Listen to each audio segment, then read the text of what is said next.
All right. So, what is tautomerism? बोलो.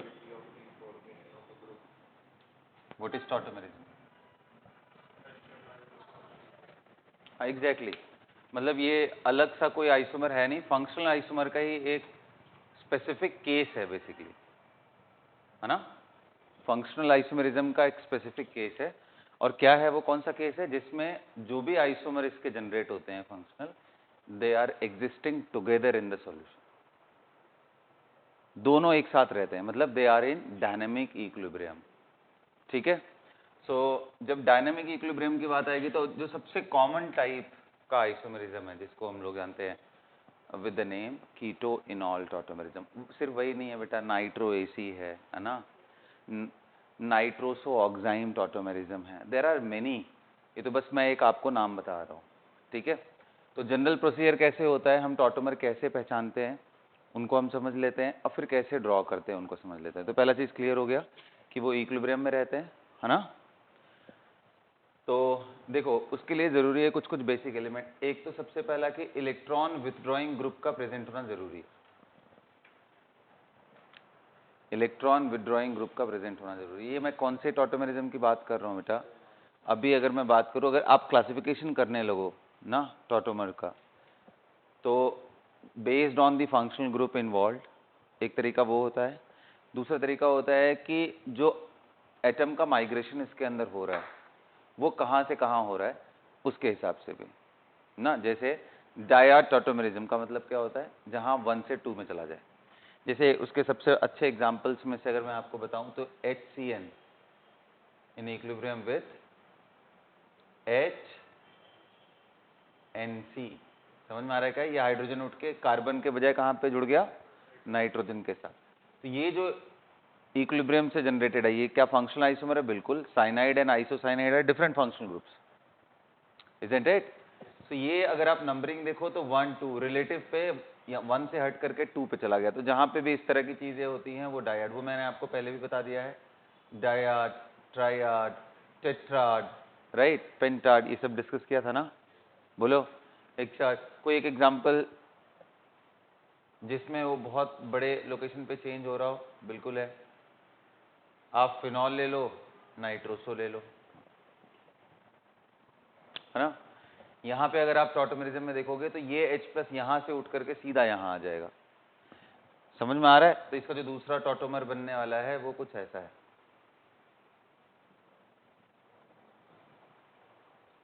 अब आप रिलेटिव काउंटिंग कर लो यहाँ से कौन से पोजीशन पे गया है. तो सिर्फ ये अगल बगल ही नहीं 1 3, लेकिन सबसे जो कॉमन है वो कौन सा है, ट्रायड टॉटोमेरिज्म, जहाँ पे 1 से उठ के वो कहाँ चला जाए, 3. ठीक है. तो एक जनरल बस मैं डिस्क्रिप्शन करा था. इसके अलावा आप देखोगे तो H2O2 में भी है टॉटोमेरिज्म, बेयर्स एंड किंगजेट फॉर्म के अंदर. ये दूसरा फॉर्म कौन सा होता है, HOH, डेटिव फॉर्म को. तो बेयर्स एंड किंगजेट फॉर्म है. बल्कि समझ में आ रहा है, बल्कि बोलते भी हैं कि ये वाले फॉर्म के वजह से इसकी ऑक्सीडाइजिंग पावर ज्यादा होती है, क्योंकि आप देखो नेसेंट ऑक्सीजन बड़े इजीली प्रोवाइड कर देगा. Getting my point. So tautomerism. तो अब टॉटोमर में देखो और आप रेजोनेंस स्ट्रक्चर्स में देखो, क्या डिफरेंस समझ में आ रहा है. रेजोनेंस में स्केलेटन फिक्स रहता है, जो एटम अपने जगह पे है वो वहीं फिक्स रहता है. सिर्फ मूवमेंट किसका होता है, इलेक्ट्रॉन क्लाउड्स का. यहां आप देखो तो एटम माइग्रेट कर रहा है इलेक्ट्रॉन क्लाउड के साथ साथ. तो ये पहला डिफरेंस. दूसरा वो एक हाइपोथेटिकल फिनोमेना है जहां पे हम सोचते हैं कि ऐसा ऐसा होगा, जबकि ये रियल फिनोमेना है. वहां कोई इक्विलिब्रियम जैसा बात नहीं है, यहाँ इक्विलिब्रियम में एग्जिस्ट करते हैं. आप दोनों की टेस्टिंग कर सकते हो प्रैक्टिकली. समझ गए बात. चलो तो मैं अब जनरल डिस्क्रिप्शन पे आता हूँ और फिर फटाफट यहीं से आगे बढ़ जाता हूँ. बेसिक्स का ऑलरेडी आप लोगों को मैंने भेज रखा था ना. तो पहला क्या होना चाहिए, इसके पास इलेक्ट्रॉन विथड्रॉइंग ग्रुप प्रेजेंट रहना चाहिए. दूसरा बेटा, मैं सबसे कॉमन टॉटोमेरिज्म की बात कर रहा हूँ, कौन सा, ट्रायड की बात कर रहा हूँ अभी. ठीक है. तो इलेक्ट्रॉन विथड्रॉइंग ग्रुप का प्रेजेंट होना चाहिए. नेक्स्ट क्या है, देखो इलेक्ट्रॉन विथड्रॉइंग ग्रुप से मेनली किस चीज का फर्क पड़ रहा है कि वो इलेक्ट्रॉन खींचेगा. तो किस पे एट द एंड हमें फोकस करना है, acidic hydrogen, presence of acidic hydrogen. What is acidic hydrogen guys? Acidic hydrogen किसको, क्या आप रेगुलर एसिड जो हैं उनके ही हाइड्रोजन को आप एसिडिक बोलोगे? जैसे hydrogen attach to chlorine, hydrogen attach to fluorine, क्या इन्हीं को बोलोगे? क्या hydrogen attach to oxygen? Answer है नहीं sir. Any hydrogen we will consider it to be acidic अगर वो हाइड्रोजन निकलने से जो बना हुआ कार्बन आयन है या नेगेटिव आयन है वो स्टेबलाइज हो जाए। किससे स्टेबलाइज हो जाए? नेगेटिव है तो वो कहाँ पहुंच जाए? हाई इलेक्ट्रोनेगेटिव के हेड पे। अगर ऐसा हो रहा है तो वो डेफिनेटली पॉसिबल है। अंडरस्टूड है ना? तो प्रेजेंस ऑफ एसिडिक हाइड्रोजन, उसके बाद आपको कराना क्या है? बस रेजोनेंस करा दो and then migrate that proton. जैसे अगर मैं यहाँ पे बात करूँ, ये देखो, मैं इसी की सीधी सीधी बात कर लेता हूँ। आप मुझे ये बताओ, हाइड्रोजन क्या इलेक्ट्रॉन विथड्रॉइंग ग्रुप प्रेजेंट है? बिल्कुल है सर, एन डबल बॉन्ड हो। अच्छा, ये इलेक्ट्रॉन विथड्रॉइंग ग्रुप के पास पाई रहेगा तभी तो वो रेजोनेंस से उसको स्टेबलाइज कर पाएगा, कंटेनिंग पाई। तो अब आप देखो यहाँ पे एसिडिक हाइड्रोजन है, बिल्कुल है सर। तो यहाँ से H+ निकाल दो तो क्या बनेगा? जो अगला स्ट्रक्चर है वो क्या बनेगा? ये बन जाएगा O-, यहाँ N डबल बॉन्ड है। फिर अब क्या करेंगे? आप कराते जाओ भाई रेजोनेंस, जैसे आप कराते हो। ये इधर से आएगा, ये उठ के यहाँ कार्बन पे नेगेटिव, फिर ये इधर जाएगा यहाँ नेगेटिव, फिर ये इधर जाएगा यहाँ नेगेटिव। तो मैं इकट्ठे दिखा दे रहा हूँ सबको, चलेगा? और ये जो मैं कर रहा हूँ ये क्या है? Resonating structure. अभी जो मैं कर रहा हूँ वो क्या कर रहा हूँ? रेजोनेंस ही तो बना रहा था ना बेटा, NO-। और बाद में क्या करो आप, इसी को प्रोटॉन दे दो, ये प्रोटॉन को एक्सेप्ट कर लेगा। So we are done with this. अब जैसा फंक्शनल ग्रुप वैसे नेम पड़ता है। जैसे ये क्या है? ऑक्साइन जैसे।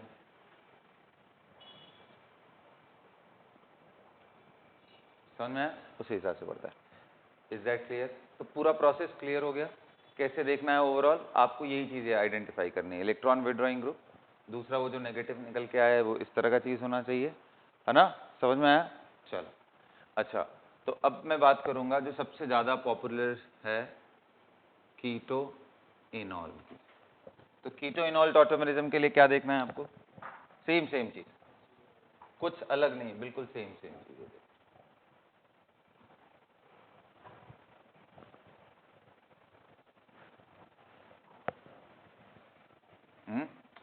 सेम चीज़ें देखना है। क्या करना है आपको इसके अंदर? C डबल बॉन्ड हो, इलेक्ट्रॉन विड्रॉइंग ग्रुप। अच्छा, अब देखो ध्यान से, यहाँ CH2H। अगर मैं यहाँ पे एक और कार्बन ले भी लूँ तो क्या इसका हाइड्रोजन एसिडिक है या इसका हाइड्रोजन एसिडिक? बोलो, कौन सा हाइड्रोजन एसिडिक है? इसके रिस्पेक्ट में जो अल्फा पोजीशन पे है वही है ना बेटा, यही है ना? क्यों? क्योंकि अगर आप इसको निकालते हो तो क्या बन जाएगा? ये CH3CH and C double bond OH। Now it can undergo resonance delocalisation. तो क्या बन जाएगा? ये CH3CH डबल बॉन्ड CO-N। और बाद में क्या कर दो? प्रोटॉन डाल दो। प्रोटॉन डाल दोगे तो क्या बन जाएगा? ये it will convert into CH3CH double bond COH। Is that clear? तो अब आप देखो ये दोनों फंक्शनल ग्रुप को देखो, ये क्या है? एल्डिहाइड या कीटोन जैसा है ना। मतलब मान लो अगर यहाँ R रहता, ये R हो जाता, ये R, तो ये क्या बोलते हैं आप? कीटो ग्रुप बोलते हैं इसको। तो ये हमारा कीटो। और ये देखो जरा फंक्शनल ग्रुप कौन सा हो गया? इन और OH, ऑल। तो ये क्या हो गया? इनॉल।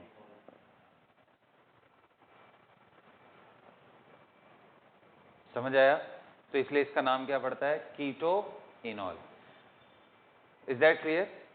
चलो अच्छा, बढ़िया। अच्छा, एक काम करता हूं मैं ना, यहीं पे मैं एक डबल बॉन्ड डाल देता हूं। क्या यहाँ टॉटोमेरिज्म होगा? क्या यहाँ पे टॉटोमेरिज्म होगा?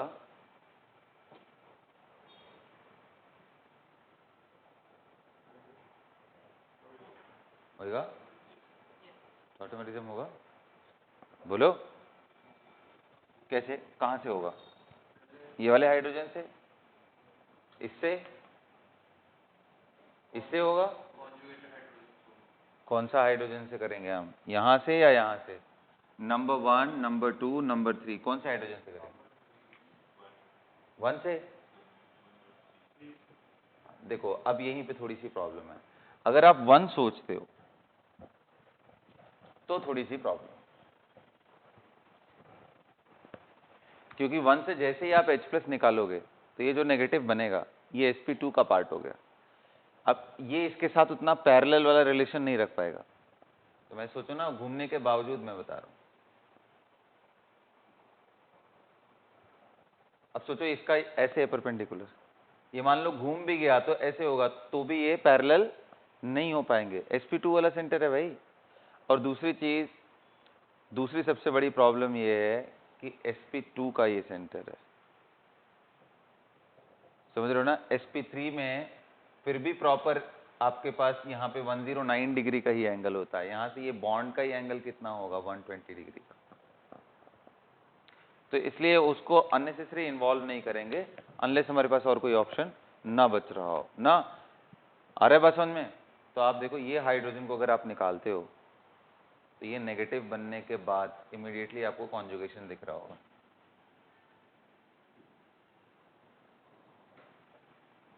निकल गया, ये इधर गया, ये इधर गया, ये इधर गया। अंडरस्टूड। तो यहां पे भी बन जाएगा कीटोइनॉल टॉटोमर। Is that clear? चलो अब एक और एग्जांपल देता हूं, जरा सोचो तो इस पर। टॉटोमेरिज्म होगा इसमें?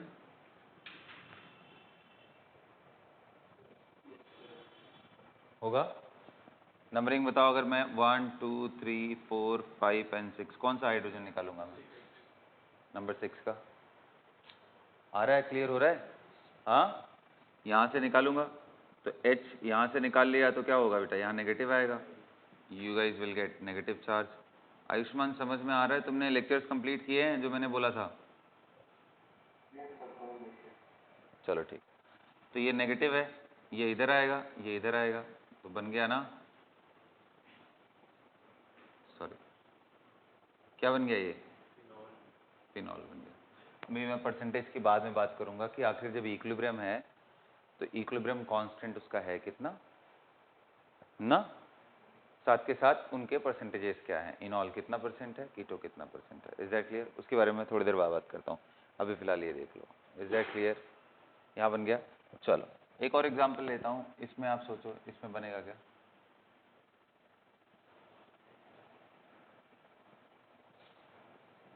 इसमें टॉटोमर बनेगा, और बनेगा तो बनाओ, जल्दी बनाओ।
कर लिया? कहाँ से निकाला इसमें? पैरा से, यहाँ दिख रहा है ना हाइड्रोजन, इसको निकालो।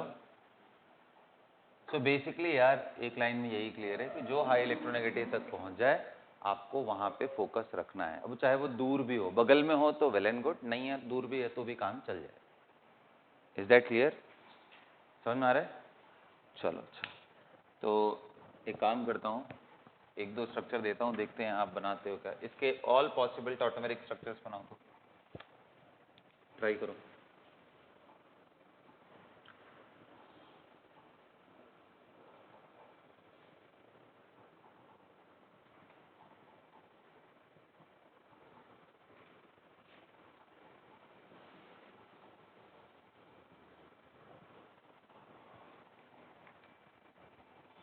Come on, go ahead.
कर लिया? बताओ इसमें एसिडिक हाइड्रोजन आइडेंटिफाई किया होगा, कौन से हैं? अब देखो double bond, single bond, nitrogen का हाइड्रोजन एसिडिक है ना? तो यहाँ से निकालोगे, H निकल गया, नेगेटिव आएगा बेटा, रेजोनेट करेगा। और फिर तो अगला जो इसका स्ट्रक्चर बनेगा double bond OH, rest everything will be as it is. फिर उसके बाद वैसे यहाँ से भी कर सकते हो, वैसे यहाँ से भी, तो सारे पॉसिबल बनाने के बाद आखिरी वाला जो बनाओगे वो क्या बिल्कुल फिनॉल जैसा हो जाएगा? इधर इधर इधर और यहाँ बोलो डबल बॉन्ड, यहाँ मेक सेंस? बन जाएगा ना? बोलो ये सुनो। अच्छा एक जस्ट ऐसे क्वेश्चन पूछ रहा हूँ, क्या ये मॉलिक्यूल एरोमेटिक है? Trying to ask this molecule aromatic.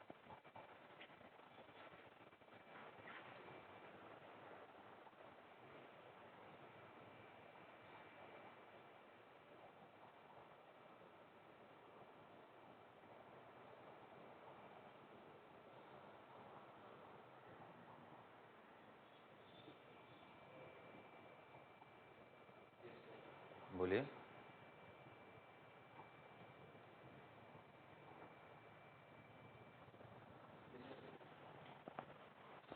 ये मॉलिक्यूल एरोमेटिक दिख रहा है आप लोगों को? कैसे, समझाओ मुझे। दिख रहा है? आप ये अगर इसको देखो ध्यान से तो इसका सिर्फ रेजोनेंस स्ट्रक्चर बना रहा हूं मैं। ये इधर चला गया। ऐसे इसका बना दो आप, ऐसे इसका बना दो।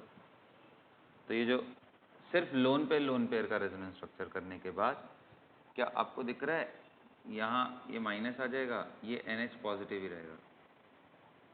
देखो यही होगा क्या? बोलो बच्चों, चेक करो। ऐसा करने के बाद यही होने वाला है। अरे मतलब पाई बॉन्ड यहाँ हो जाएगा। क्या आपको दिख रहा है ये रिंग को देखो, 6 पाई इलेक्ट्रॉन है। क्या ये इधर से इधर नहीं कर सकता? बिल्कुल कर सकता है सर। तो ऐसा पूरा घूम सकता है। तो मतलब इसमें साइक्लिक रेजोनेंस भी है, सारी चीजें हैं बिना टॉटोमर बनाए हुए। तो मतलब ये भी एरोमेटिक है और दूसरा वाला भी है। हाँ, दूसरा वाला थोड़ा बेटर होगा, मतलब अगर आप रेजोनेंस एनर्जी की बात करोगे तो थोड़ा बेटर होगा, बट एरोमेटिसिटी दोनों में ही है। समझ गए? ये सारे फैक्टर्स एक्चुअली में काम आते हैं जब हमें डोमिनेंस देखना हो। Is that clear? So I hope कि अब तुम लोग बना लोगे, ऐसे बन जाएंगे। चलो, तो एक और फॉर्म देखते हैं, इसको बोलते हैं imine, enamine tautomerism. Imine enamine tautomerism, imine enamine tautomerism. अब इमाइन किसको बोलते हैं भाई? तो जैसे देखो, C डबल बॉन्ड O को क्या बोलते हो आप? एल्डिहाइड और कीटोन बोलते हो। तो ऐसे ही C डबल बॉन्ड N आ जाए तो इसको इमाइन बोलते हैं, करेक्ट? तो यहां से C डबल बॉन्ड N ले लो आप, और यहां से CH3, यहां पे CH3।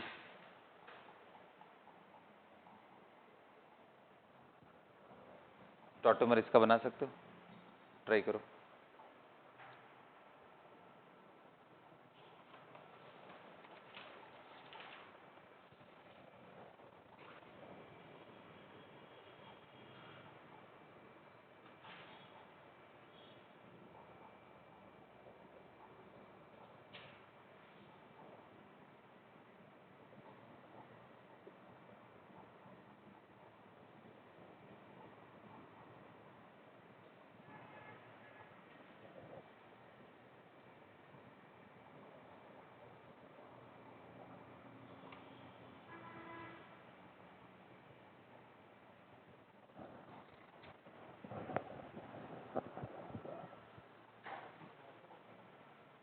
बोलो, बन गया?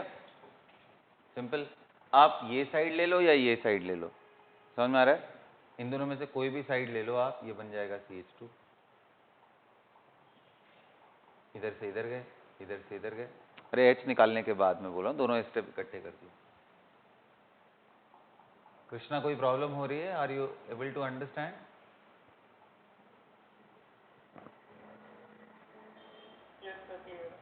चलो ठीक है।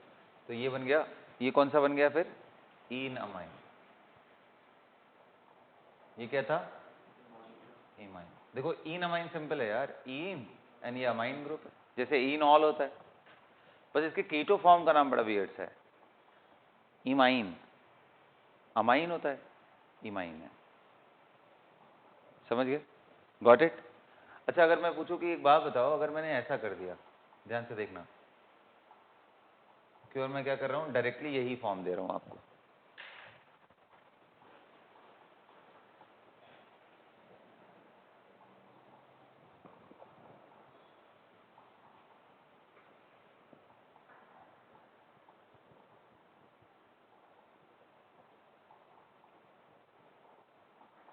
क्या इसका टॉटोमेरिक फॉर्म बना सकते हो?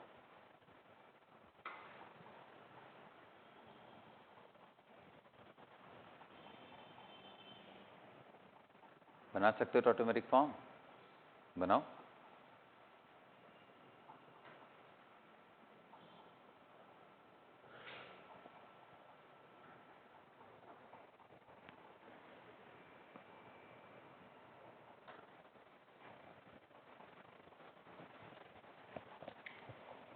बन गया? क्या किया इसमें? क्या किया? वही जैसे हम लोग रिवर्स की बात करें तो हम लोग याद करो CH2 डबल बॉन्ड COH और H हो जाए।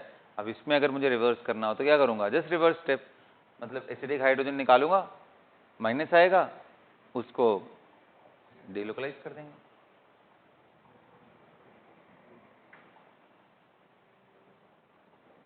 तो वही स्टेप यहाँ पे भी करना है। तो ये आपका NH है, देखो ये कॉन्जुगेशन में negative with conjugation with this, तो आप ये H निकाल दो। निकाल देने के बाद ये क्या बन जाएगा? प्रोटॉन निकाल दो, तो ये N नेगेटिव आएगा। N नेगेटिव को आप इधर करोगे, ये इधर करोगे, तो बन गया ना। लेकिन एक बात बताओ, अगर मैंने ऐसा कर दिया तो क्या अब कोई टॉटोमेरिज्म पॉसिबल है? अब बताओ कोई टॉटोमेरिज्म हो पाएगा? क्या कोई टॉटोमेरिज्म हो पाएगा? अब ऐसा तो नहीं करोगे ना, यहाँ वाला हाइड्रोजन उड़ा दोगे, ऐसा मत करना, तो कोई बेनिफिट नहीं है। देखो हम एसिडिक हाइड्रोजन ढूंढते हैं, और एसिडिक हाइड्रोजन या तो हाई इलेक्ट्रोनेगेटिव से एटम से अटैच हो, वही हो जाएगा।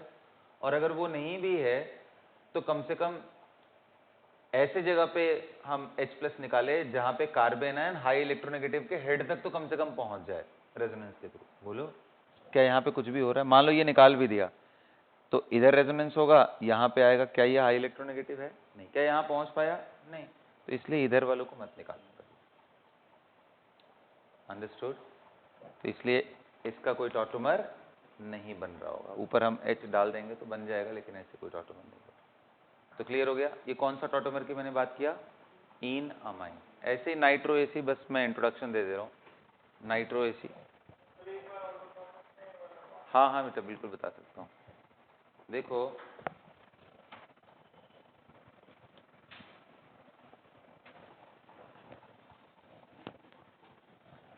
टॉटोमर में जो सबसे इंपॉर्टेंट चीज मैंने अभी सिखाई है वो कौन सी है? कि आइडेंटिफाइंग द एसिडिक हाइड्रोजन। और एसिडिक हाइड्रोजन कौन सा हाइड्रोजन होता है? जो या तो हाई इलेक्ट्रोनेगेटिव एटम जैसे ऑक्सीजन H हो, नाइट्रोजन H हो, या तो ये सब हो ना, और या फिर ऐसे hydrogen will be considered as acidic जो कार्बन से भी जुड़े हों, which is very poor in electronegativity, but after their removal they are in conjugation, the negative charge is in conjugation with high electronegative atom, इसके साथ। क्योंकि जब भी ऐसा आता है तो ये मालूम होना चाहिए कि रेजोनेंस स्ट्रक्चर, ये कैनोनिकल फॉर्म की स्टेबिलिटी काफ़ी ज़्यादा होती है जिसमें हाई इलेक्ट्रोनेगेटिव पे नेगेटिव चार्ज। तो अगर ये स्ट्रक्चर देखने की कोशिश करो तो पहली बात, यहाँ N पे कोई हाइड्रोजन है ही नहीं, तो इसका तो वैसे ही बात खत्म हो गया। अब हम आते हैं यहाँ, ढूंढते हैं, ढूंढते ढूंढते तो हमें वो हाइड्रोजन देखना होता है ना जिसके निकालने के बाद कॉन्जुगेशन हो जाए। तो हमारे पास इधर का हाइड्रोजन है and at the same time हमारे पास यहाँ है। अगर मैं इनको निकालता हूँ तो गड़बड़ी क्या है कि ये रेजोनेंस करने के बाद इसी पे नेगेटिव देने वाले हैं, और अगर यहाँ नेगेटिव आया और यहाँ बगल में, तो ये अनस्टेबल स्ट्रक्चर क्रिएट हो जाएगा। Lone pair and negative are together close to each other, तो ये हाइड्रोजन एसिडिक नहीं है। That's why I am trying to tell you कि ऐसे केस में आपको टॉटोमेरिक स्ट्रक्चर्स नहीं मिलेंगे। Got it? नेक्स्ट लिखो नाइट्रो एसी।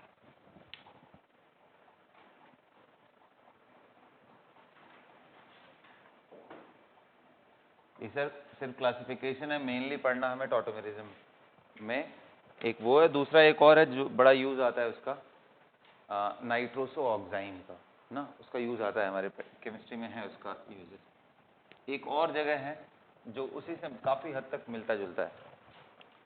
जब ऐसे आएंगे रिएक्शंस तो मैं वहाँ पे दिखाऊंगा आपको ना। नाइट्रो एसी टॉटोमेरिज्म बड़ा सिंपल सा है। आपके पास नाइट्रो ग्रुप रहेगा,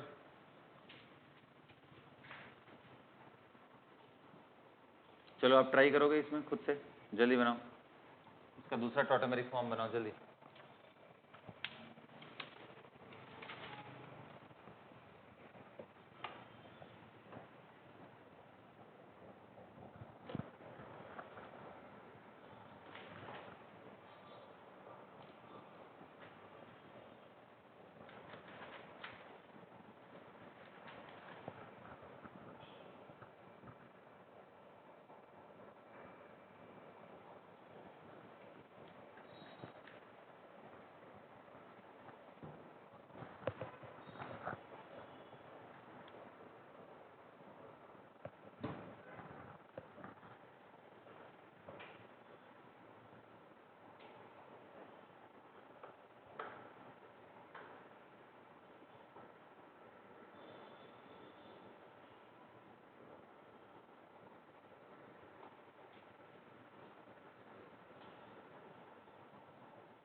कर लिया?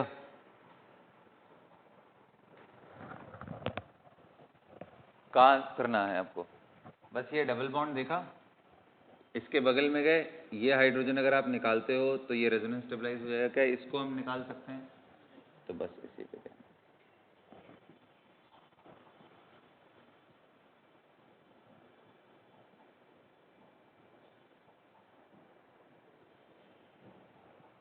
बन गया, यहाँ प्रोटॉन दे दो, ये हो गया इसका दूसरा डॉट। इसी को एसी बोल दो, एसी नाइट्रो। ये क्या था? नाइट्रो ग्रुप, इसलिए नाइट्रो एसी टॉटोमेरिज्म। अंडरस्टूड? इतना घटिया सा है। Got it? अच्छा, क्या ये डेटिव बॉन्ड हटा के मैं यहाँ प्लस माइनस नहीं डेवलप कर सकता हूँ? बिल्कुल कर सकता हूँ, ये तो फॉर्मल चार्ज है। समझ रहे हो? तो ये बात ध्यान रखना तुम लोग। चलो ठीक है, नेक्स्ट लिखो, नाइट्रोसो ऑक्साइन।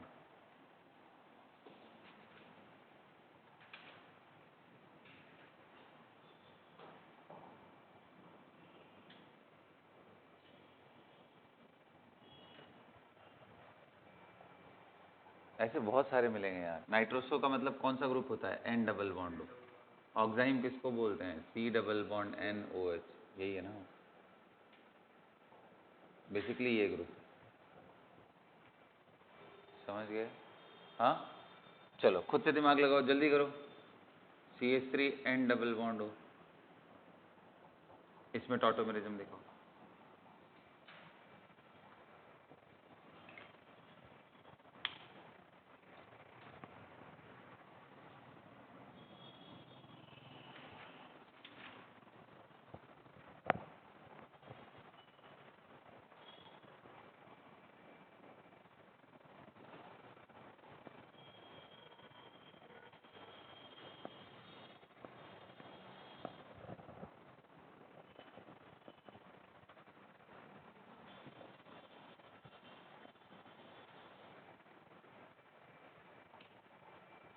कर लिया?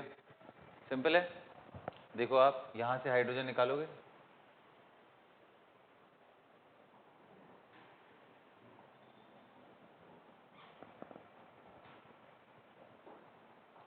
बन गया ना तुम्हारा, बन गया ऑक्साइन। ये क्या था? नाइट्रोसो। अंडरस्टूड? यहां तक क्लियर है? तो अब मैं बात करूंगा बच्चों की कौन सा फॉर्म डोमिनेटिंग होता है। ठीक है, दो इंपॉर्टेंट जगह पे बात करता हूं, कीटो इनॉल वर्सेस दिस टॉटोमेरिज्म, ये दोनों मैं डिस्कस करूंगा।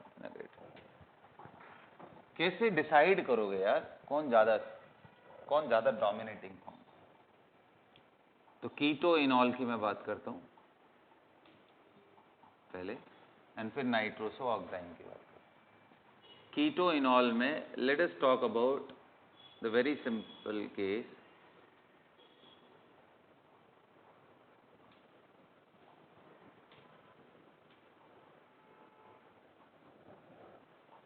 इक्विलिब्रियम। वैसे मुझे अगर मैं ध्यान देते हुए बनाऊं तो उस हिसाब से मुझे ऐसे बना देना चाहिए।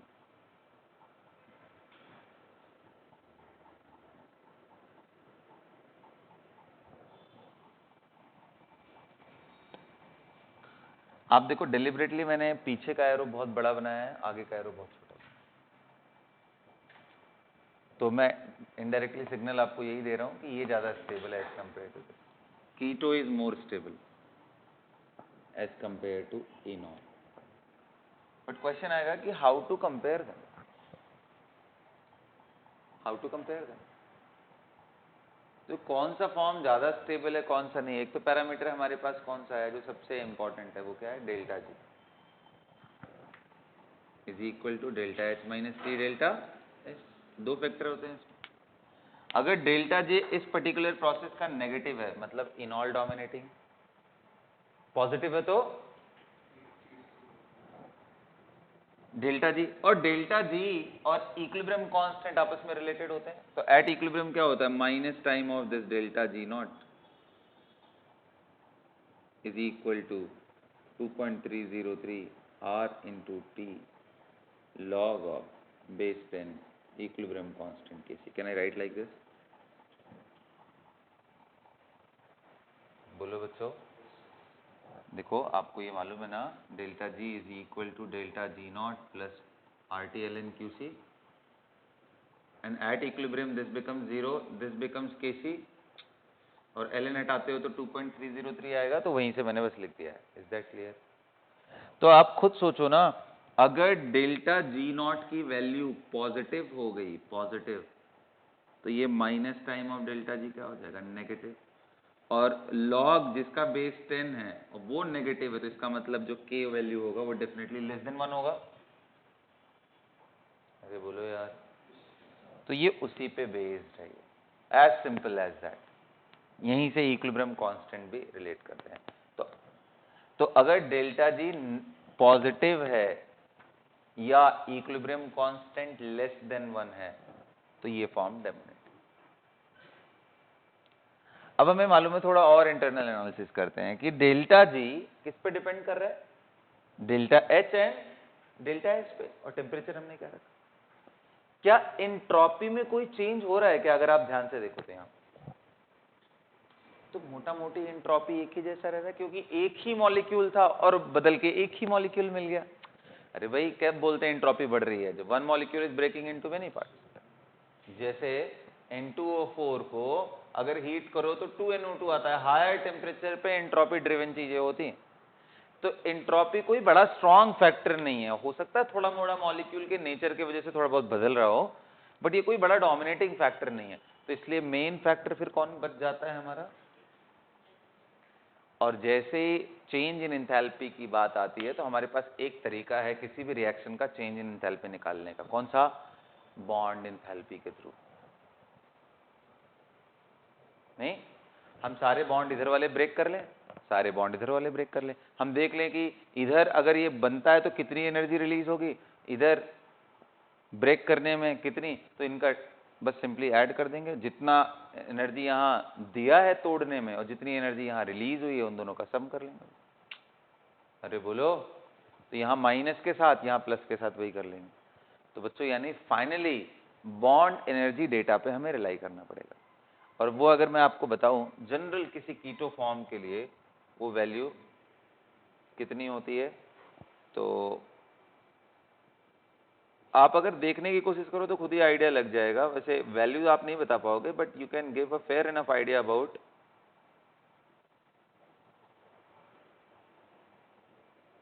12 किलो कैलोरी पर मोल आ रहा है, इतना स्टेबल होता है कीटो फॉर्म।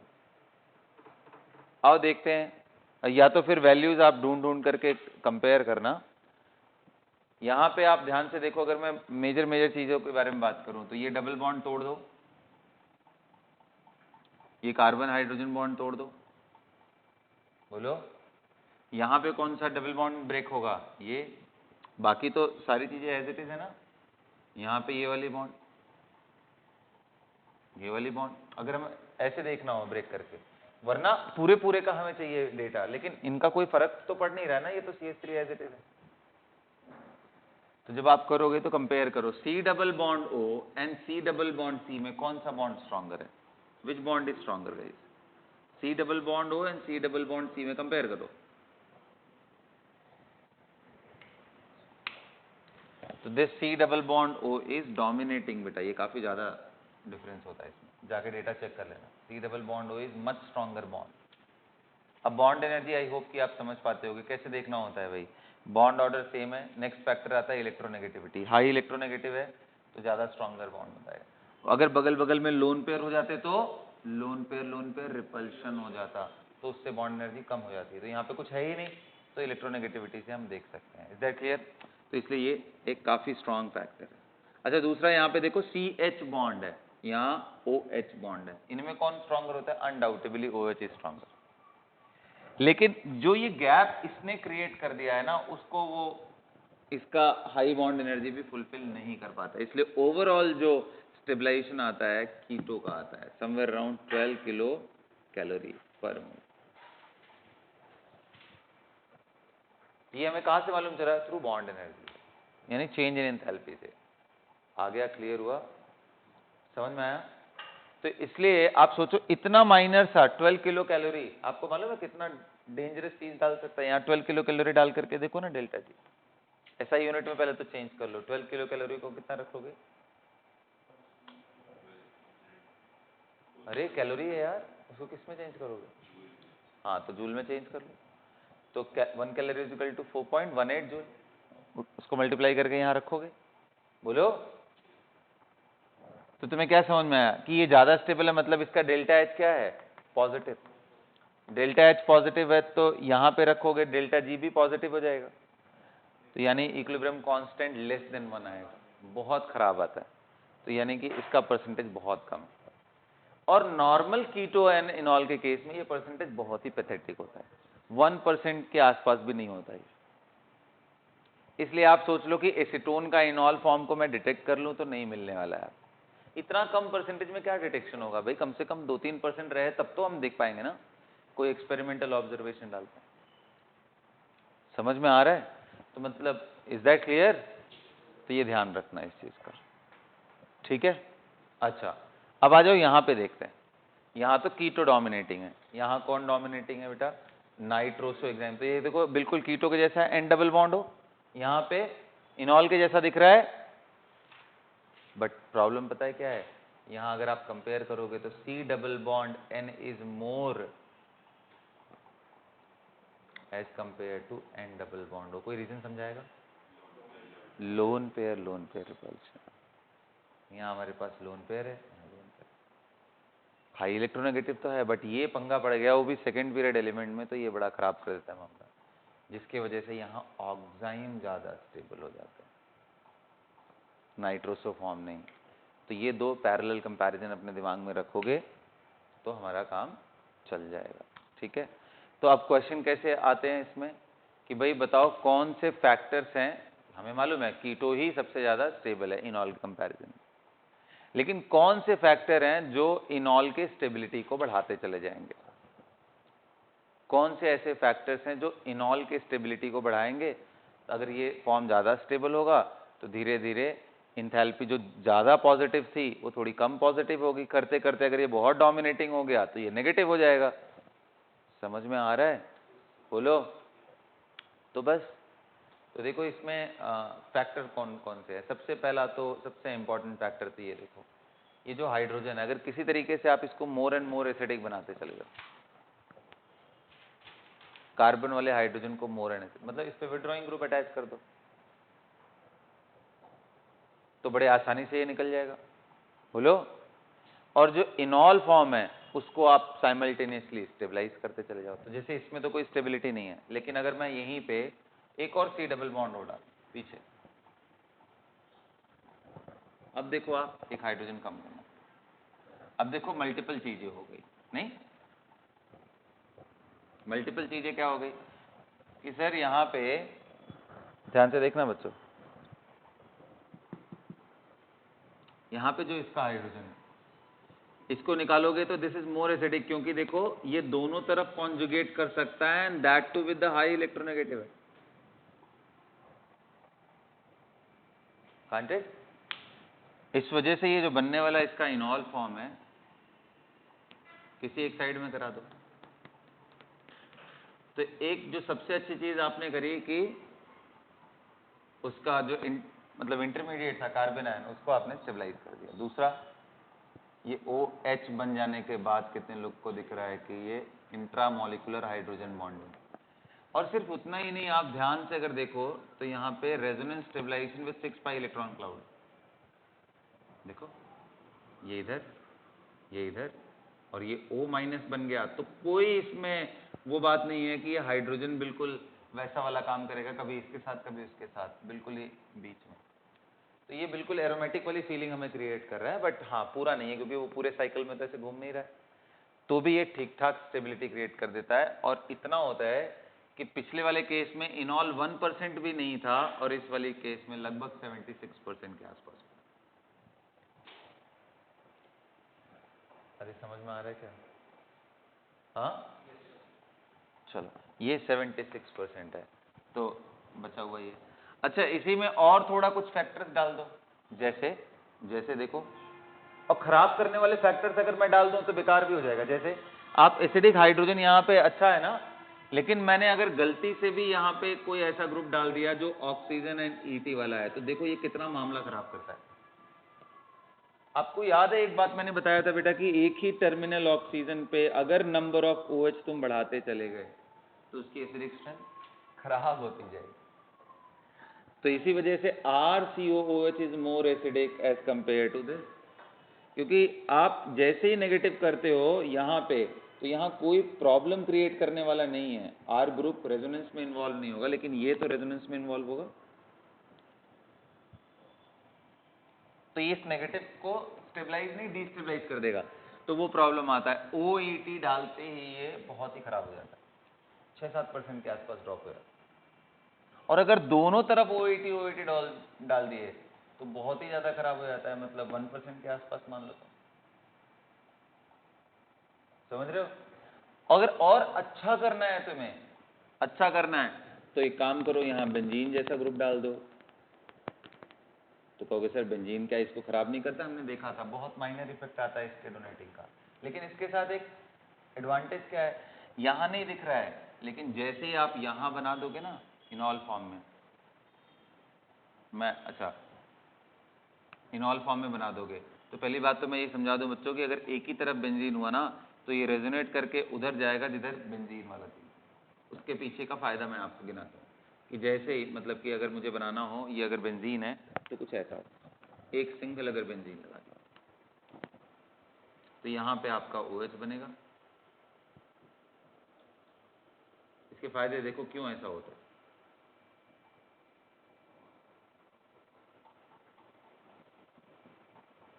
ये वाला फैक्टर तो नॉर्मल है ही, फायदा ये है कि कॉन्जुगेशन एक्सटेंड हो गया रेजोनेंस का, और जितना ज़्यादा एक्सटेंशन इन रेजोनेंस हो जाए वो चीज़ उतनी ही स्टेबल हो जाती है।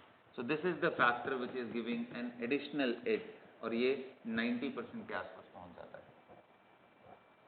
और एक और पीछे डाल दिए तो अब तो भाई साहब यहां से ले करके यहां तक का कॉन्जुगेशन आ जाएगा, तो नियरली 100% के आसपास हो जाएगा। क्यों नहीं, क्यों नहीं होगा भाई? तो मैंने क्या बोला, मिल गया? यहाँ क्रॉस और कंटिन्यूस की बातें मत सोचना, जुड़ तो गए ना आपस में, तो इसका फर्क पड़ जाता है।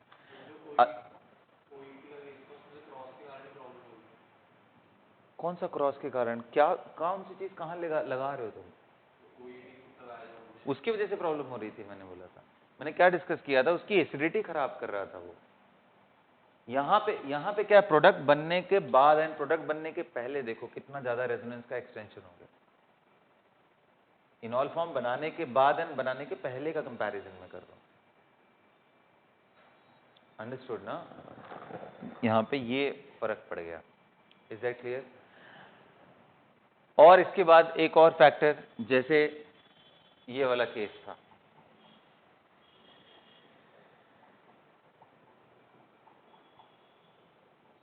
ये आप देखो, अगर आप हाइड्रोजन यहां से निकाल देते हो तो ये क्या बन जाएगा अगला फॉर्म? फिनॉल। फिनॉल कैसा मॉलिक्यूल है बेटा? फिनॉल कैसा मॉलिक्यूल? एरोमेटिक। अब ये एरोमेटिसिटी ऊपर से ये पूरा, समझ रहे हो ना, 6 पाई इलेक्ट्रॉन का कॉन्जुगेशन एरोमेटिसिटी क्रिएट कर रहा है।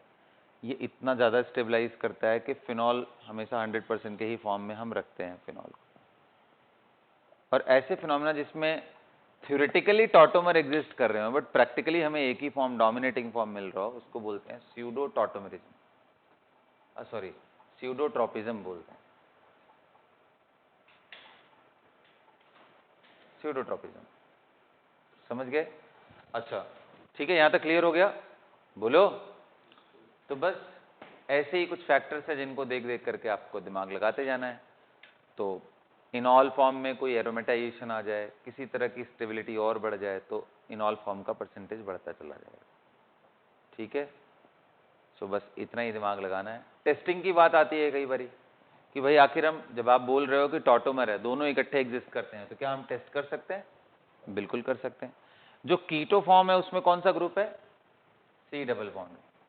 And C double bond O is known for characteristic, इसके कुछ रिएक्शंस है, कौन से? आगे वैसे कीटोन में पढ़ोगे तुम लोग, एल्डिहाइड कीटोन में, वो कौन सा है कि बेटा NH2Z के साथ ना न्यूक्लियोफिलिक एडिशन रिएक्शन शो करता है यहाँ पे Z। और Z अगर हमारा वैसा ग्रुप हो गया हाइड्राजीन, फिनाइल हाइड्राजीन टाइप में, तो ये जो सॉलिड बनता है ना, ये क्रिस्टल के फॉर्म में होता है। तो फिनाइल हाइड्राजीन, हाइड्राजीन का मतलब होता है बेटा यहाँ NH2 आता है। 2,4-DNP, 2,4-डाइनाइट्रोफिनाइल हाइड्राजीन मतलब NO2। तो keto form give appropriate colour with 2,4-DNP, जबकि इनॉल फॉर्म DNP के साथ रिएक्ट नहीं करता है। तो जब आप इसमें DNP डालोगे तो ये सॉल्यूशन DNP के लिए रिस्पॉन्ड करेगा 2,4-डाइनाइट्रोफिनाइल हाइड्राजीन के। जब आप देखो यहाँ पे कहीं OH टाइप में है, कहीं OH है नहीं है ना, लेकिन यहाँ आपने अगर सोडियम डाला सेम सॉल्यूशन में तो OH प्रेजेंट है, उस H को वो निकाल ले जाएगा, तो वहां पे हाइड्रोजन इवॉल्व करेगा। That is the proof of having OH। तो सेम सॉल्यूशन में वो OH का भी टेस्ट दे रहा है, सेम सॉल्यूशन में इसका भी, और टेस्टिंग है। चलो OH तो है, क्या इनॉल है? तो इनॉल की टेस्टिंग करना हो तो बड़ा प्रॉपर एप्रोप्रिएट रिएजेंट है FeCl3 test. FeCl3 give colour with form coloured complex with enol. Enol, phenol, वो भी तो एक इनॉल का ही टाइप है, वो कलर्ड कॉम्प्लेक्स देता है। तो ये कुछ पॉइंट्स लिख लेना, FeCl3 test for enol, sodium for acidic hydrogen OH bond, और two four dinitrophenyl hydrazine for keto group. Two four dinitrophenyl hydrazine, hydrazine बेटा होता है NH2NH2 एंड 2,4-DNP का मतलब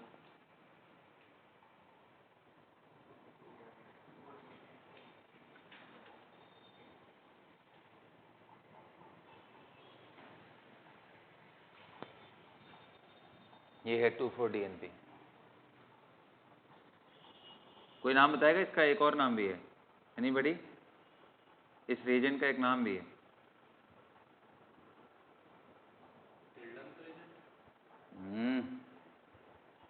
एनीवन? ब्रैडीज रिएजेंट बोलते हैं इसको, ब्रैडीज।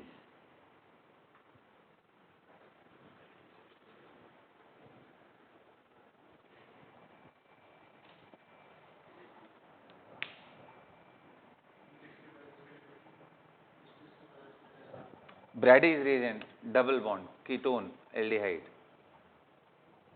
Aldehyde and ketone.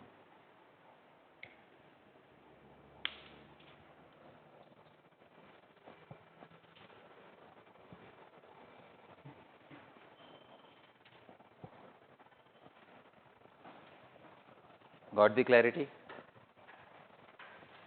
है ना? तो इस तरह के क्वेश्चंस खूब सारे फ्रेम होते हैं बच्चों। आई होप आप कर लोगे, कर लोगे? बोलो। चलो, एक और क्वेश्चन बड़ा इंटरेस्टिंग सा फ्रेम होता है, उस पर मैं आ जाता हूँ, मुझे डिस्कस भी करना था।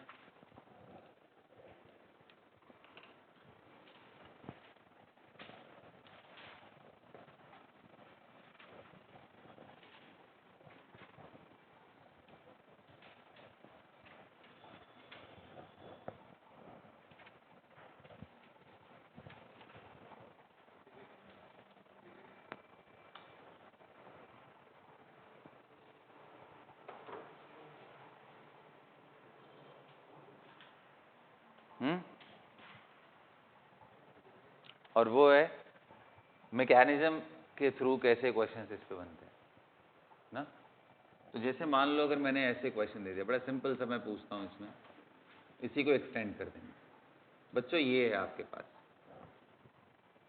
और आपने किस में ले लिया? बेसिक मीडियम में ले लिया, और वो बेसिक मीडियम में आपने क्या ले लिया?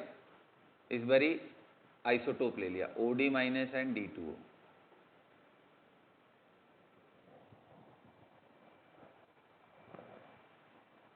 OD- एंड D2O, बहुत ही कम लिया है OD-, very very very very less. और मैं इसमें एक पॉसिबिलिटी है एल्डोल की, अगर उसको मुझे ब्रेक करना हो मैं अच्छा होगा कि मैं रिंग फॉर्म में ले लूँ, वरना आपके दिमाग में कहीं उसका प्रोडक्ट ना आने लगे, खास करके जो बच्चे एल्डोल कंडेंसेशन पढ़ चुके हैं। अब प्रॉब्लम होगी एल्डोल, अब इतनी आसानी से बनेगा नहीं।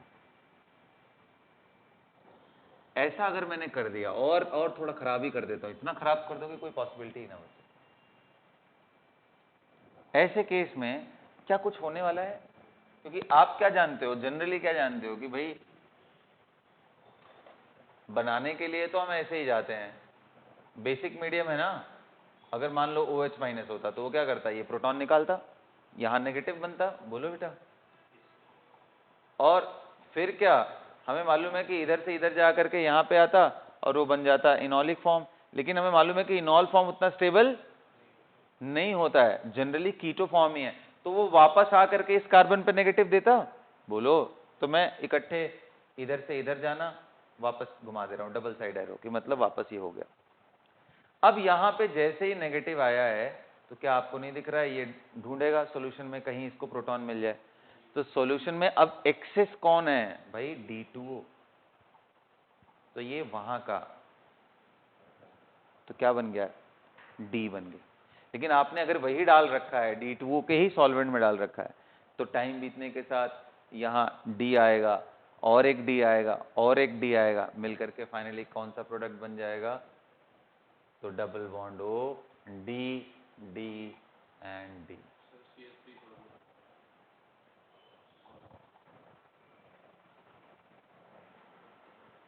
देखा दोनों तरफ, क्योंकि यहाँ का भी कॉन्जुगेट कर सकता था, तो यहाँ पे DD आ गया, यहाँ पे भी कौन, तो जहां पे भी कार्बन पे नेगेटिव आ सकता है, उनके हाइड्रोजन अगर हैं तो वहां D बन सकता है। ये एक बड़ा इंपॉर्टेंट फिनोमेना होता है, ड्यूट्रो सब्स्टिट्यूशन। तो देख के समझ जाओगे। मान लो मैं एक क्वेश्चन ऐसा फ्रेम करूं, देखता हूं आप क्या दिमाग लगाते हो भाई। आइडेंटिफाई एवरीबॉडी,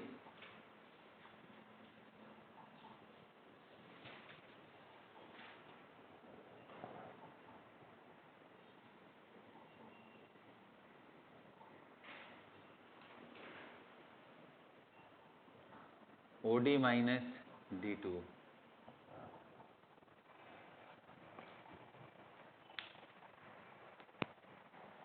बनाइए, प्रोडक्ट बनाइए फटाफट, अब देखना नहीं है, दिमाग लगाओ, देखते हैं क्या।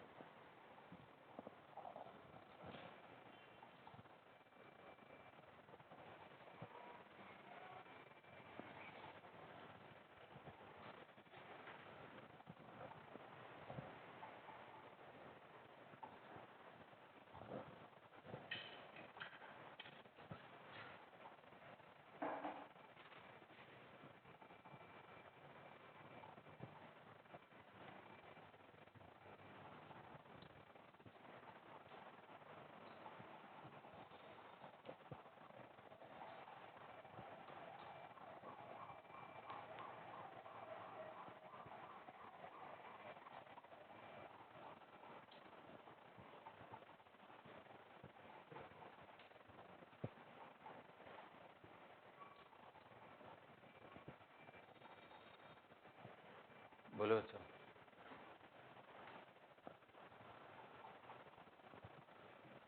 कर लिया, हाँ दिखाओ जरा क्या क्या किया है,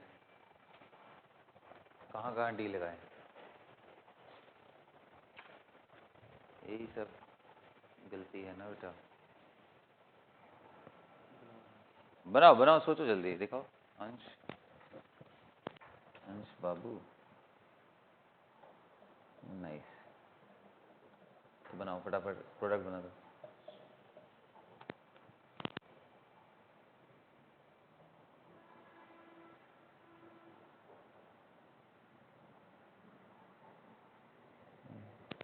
लेफ्ट हैंड से लिखते हो, ग्रेट यार।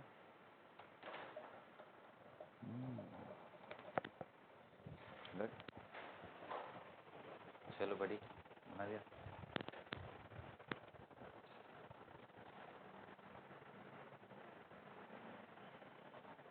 सारे हाइड्रोजन निकलेंगे,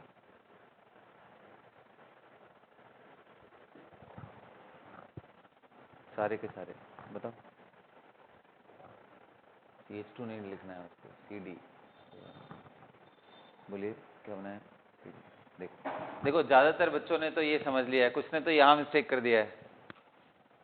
देखो आपको ये तो समझ में आ रहा है ना बेटा, डबल सिंगल यहाँ ये हाइड्रोजन दिख रहा है, ये तो सबने लगभग लगभग सही किया है कि यहाँ नेगेटिव आएगा। बोलो नेगेटिव आएगा, तो मैं ऐसे बना देना चाहता हूँ ताकि मुझे कोई क्लैरिटी रहे बिल्कुल भी। कई बारी ना ये ज़रूरी होता है कि आप लिख करके उसको देखो, ये नेगेटिव है। बोलो अब ये नेगेटिव उठ करके कहाँ कहाँ जा सकता है? तो घूम करके सर इसके हेड पे जा सकता है। बन गया? अच्छा, जहाँ जहाँ ये नेगेटिव जा सकता है वहाँ वहाँ पॉसिबिलिटी है कि वो D2O से रिवर्सिबल रिएक्शन कर ले। तो जो मिस किया है ज़्यादातर बच्चों ने वो यहाँ वाला किया है। तो इसका करेक्ट आंसर कौन सा होगा? यहाँ भी D आएगा। और ऑफ कोर्स जैसे ये हाइड्रोजन वैसे ये वाला भी मिस्टेक किया है कुछ लोगों ने। देखो ना डबल सिंगल ये हाइड्रोजन को क्यों आप छोड़ोगे? तो ये भी बनेगा CD3, यहाँ क्या बनेगा? D। और इधर तो आई गेस आप करोगे नहीं ऐसा गलती। अब सोचो इस पे न्यूमेरिकल टाइप क्वेश्चन कैसे फ्रेम कर सकते हैं? हाँ बिल्कुल, कि यहाँ पे देखो और यहाँ पे देखो, इनके मॉलिक्यूलर वेट में क्या डिफरेंस है। तो ड्यूटेरियम 1 यूनिट हैवियर होता है।